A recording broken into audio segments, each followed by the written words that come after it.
It's Bullseye. I'm Jesse Thorn. Baseball season's kicking into high gear, and I am really excited about this next guest. San Francisco Giants outfielder Hunter Pence. He and I talked a couple months ago, right when spring training was kicking off. He's from Texas. He went to the University of Texas at Arlington. He was drafted by the Astros in 2004, debuted in 2007 in the major leagues, and by 2009, he was an all-star. He was traded to the Giants in 2012. I will admit here that I love the Giants, and he helped bring the team 2 World Series victories. All of that, of course, is impressive, but the most interesting thing about Hunter Pence is the way that he plays the game. And I don't even think you need to be a baseball fan to see it. He's tall and kind of gangly. He wears high socks. He has a beard sometimes, curly hair. When he's at the plate, he takes a very wide stance, almost crouching, and he fidgets all the time. He never stops moving. And when he throws, he sort of flings it. It's very strange. And when he runs, he kind of pounds the ground awkwardly. But he's also a spectacular athlete. None of it is graceful, but all of it is delightful to watch.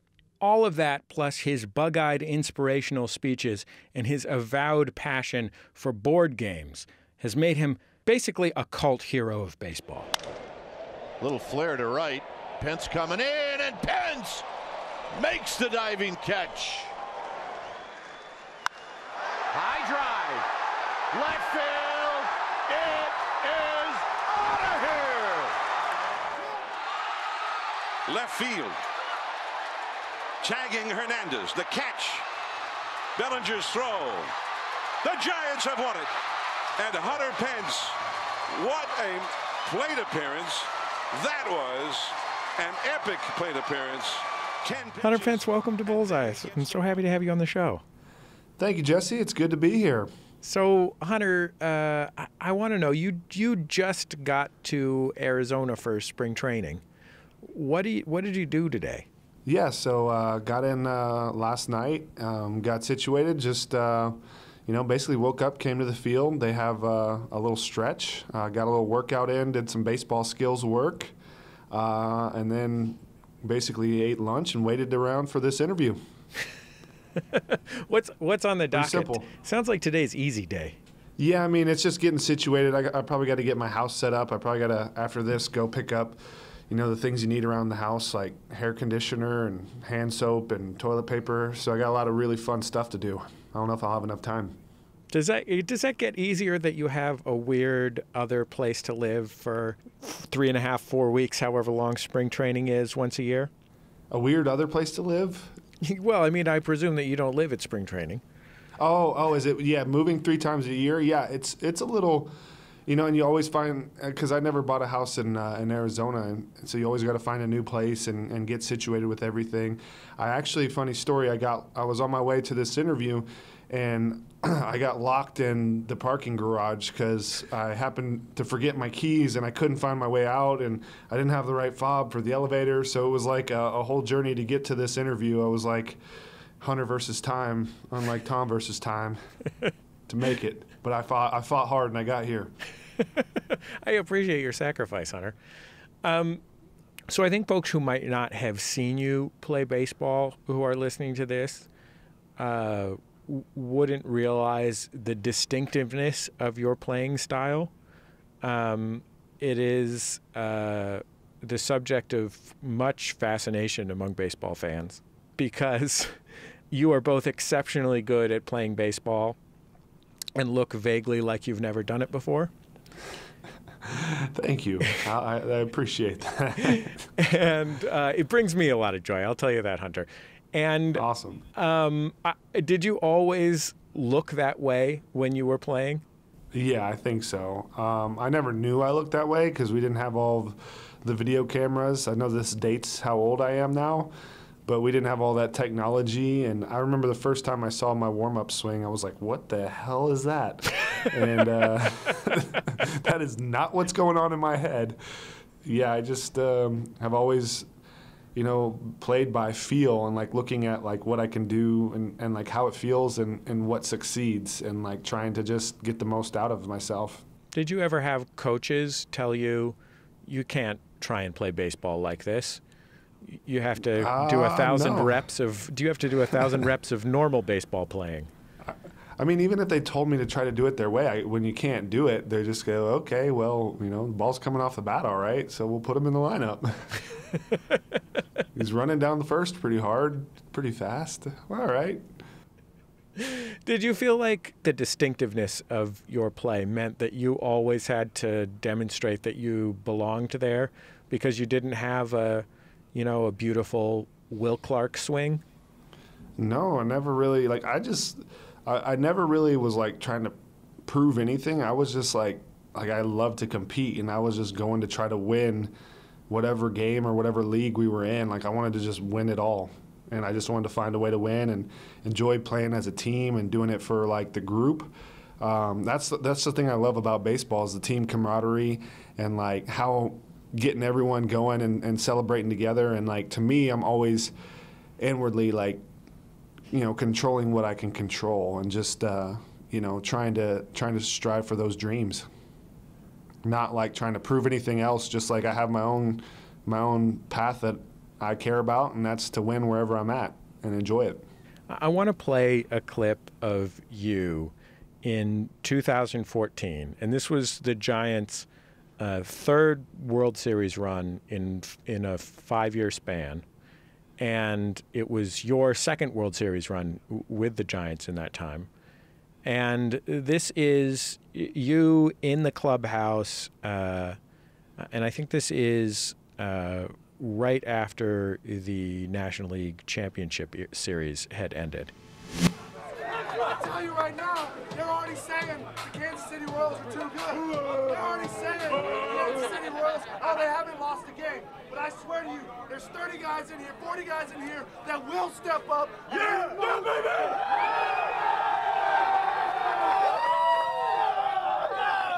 And I'm going to tell you right now, the way we play together, we ain't seeing nothing but 4 more wins. Every fiber of every one of these guys being, anyone will step up. I've seen Ishikawa, I've seen Duffy, I've seen Duffy, I've seen everybody show up in this postseason. And we ain't done yet, boys. Saddle the hell up. We're burning it down.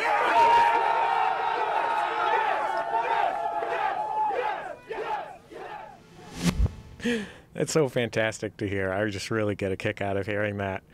I like to imagine that you're giving that talk, if in audio only, from behind a lectern in the clubhouse, looking at 3x5 note cards. No, that was just what I felt. There was nothing.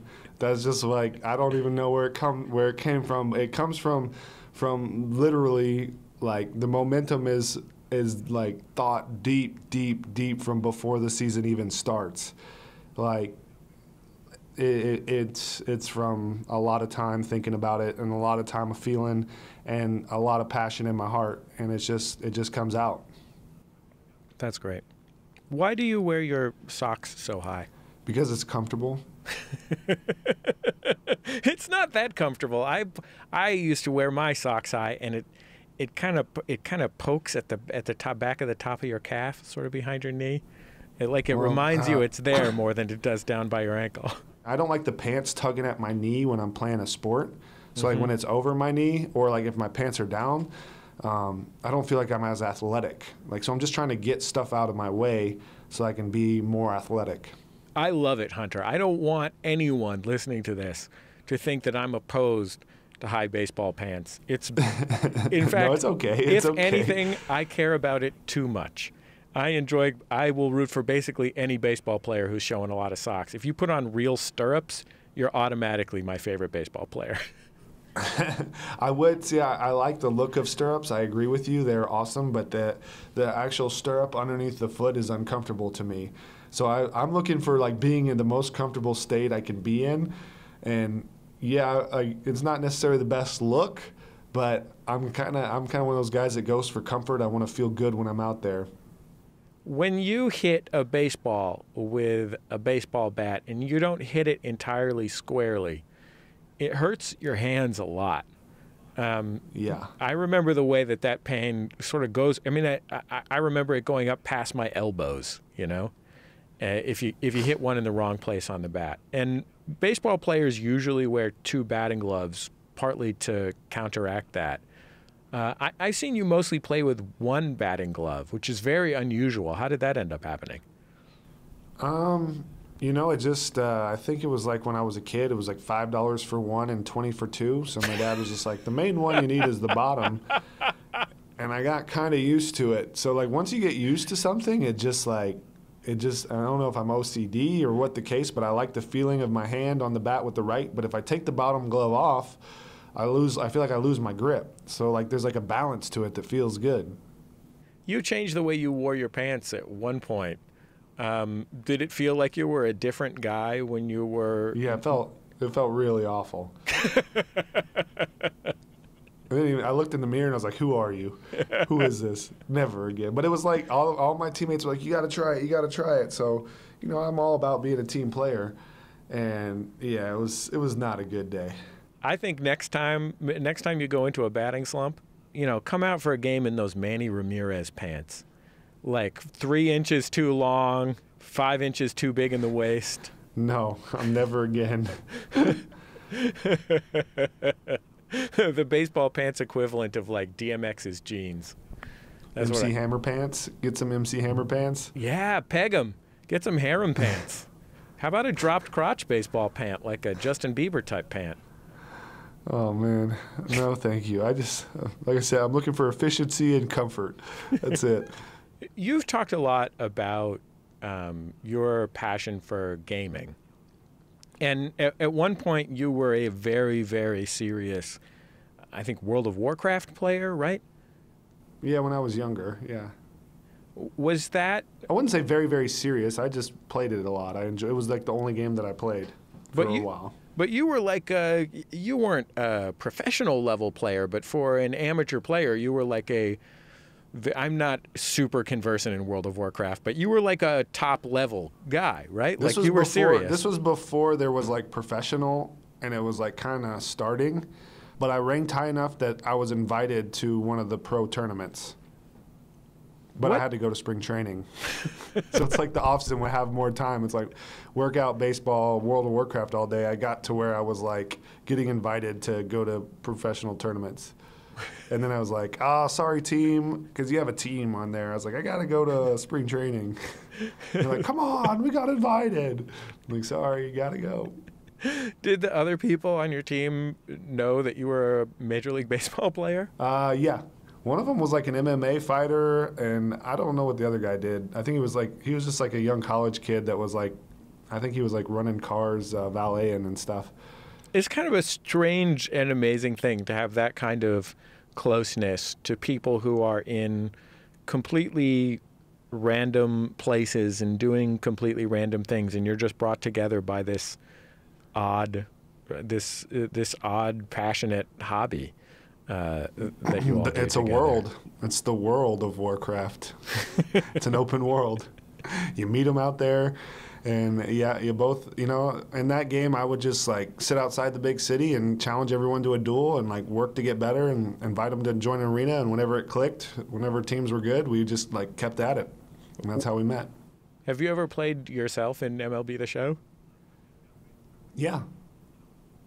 Is it weird? The Giants, not just myself. I don't know whether it would be weirder to be the Giants. It's more weird to be like the Phillies or something. Yeah.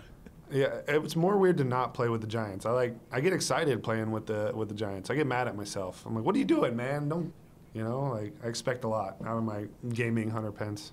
Are you happy with yourself as rendered in video games? I feel like if there was a video game avatar of me, I would mostly find it upsetting. No, I'm very happy with it. They give me a super strong arm. They don't make me quite fast enough as I think, but I think they do a pretty good job. They do a real good job with my stance and stuff. Hunter, I'm going to read from you from a list of questions that my colleague Lindsay gave me. All right. She is herself a very serious gamer and an esports fan, which I know you are both an esports fan and an investor in a big esports outfit. Yeah. I don't know anything about this stuff, so I literally just said write some things down. Okay. The I'm excited about this. Yeah, the first one is this is a League of Legends question, which is a popular. I know what League of Legends is. Yeah, well, but our listeners at home might not know, Hunter.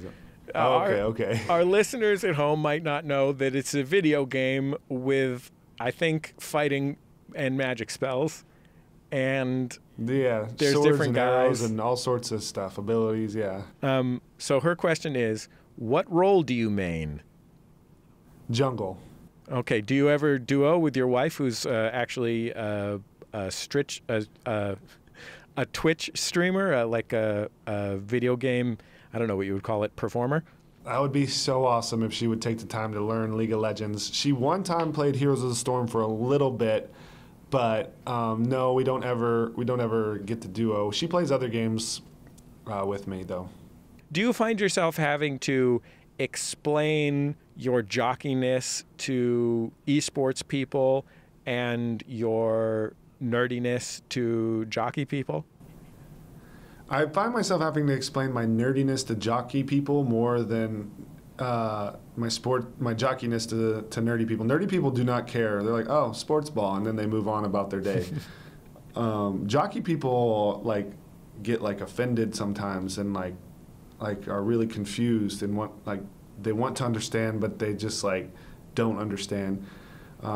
Sometimes. So it's definitely more explaining towards the jockey people. The nerds, they're just sorry. They're just on to the next thing. And some of them like it, but very few do. It's actually, it's no big deal to them. You were the subject of a probably baseball's only semi-ironic taunting campaign. A couple of years ago, in which people in visiting ballparks were making signs accusing you of jokey, horrible things.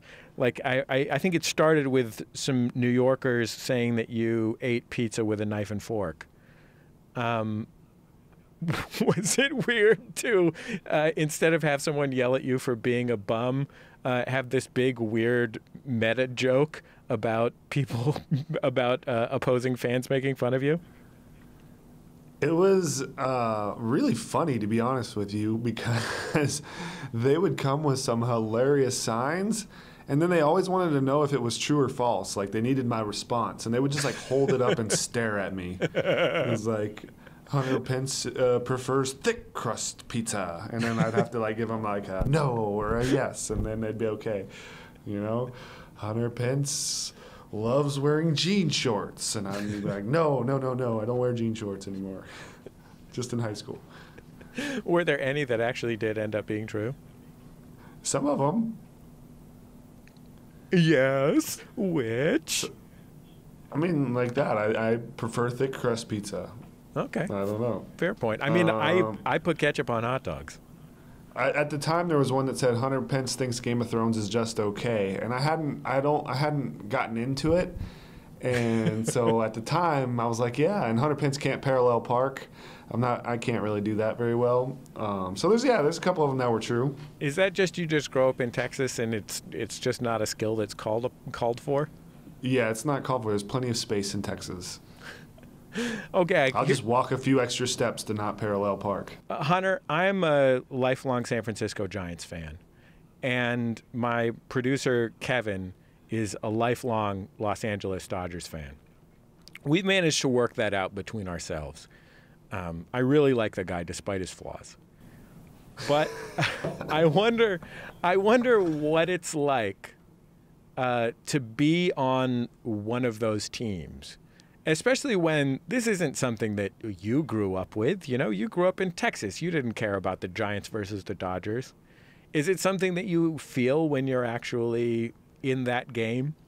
You definitely feel it. I mean, the electricity's in the stadiums, the intensity's there. And I would venture to say it's a treasure when it's Giants and Dodgers both vying for the top spot. And all of those series, when it gets that intense, it's an absolute treasure. And it's great to have rivals, and it's great to have that kind of fun and that kind of banter. You should consider yourself lucky to have a producer that you get to, when we win, celebrate, and when we lose, put your hoodie on. You know, like that. It just is fun. It's fun. That's what sports is about, and it's great to have such a great rivalry as we do, and I love being a part of it. Well, Hunter, I'm so grateful for all the time you spent talking to us, and I'm so grateful that I get to watch you play baseball. So thank you very much for coming on Bullseye. All right, thank you, Jesse. It's been a pleasure. I hope we get to meet again sometime soon. Hunter Pence. If you're in the Houston area, Hunter now co-owns a coffee shop and gaming cafe. It's called Coral Sword. You can stop in and play some Settlers of Catan and enjoy a nice pour-over. If you're in San Francisco, we'll go to AT&T Park and watch him play baseball because it is great.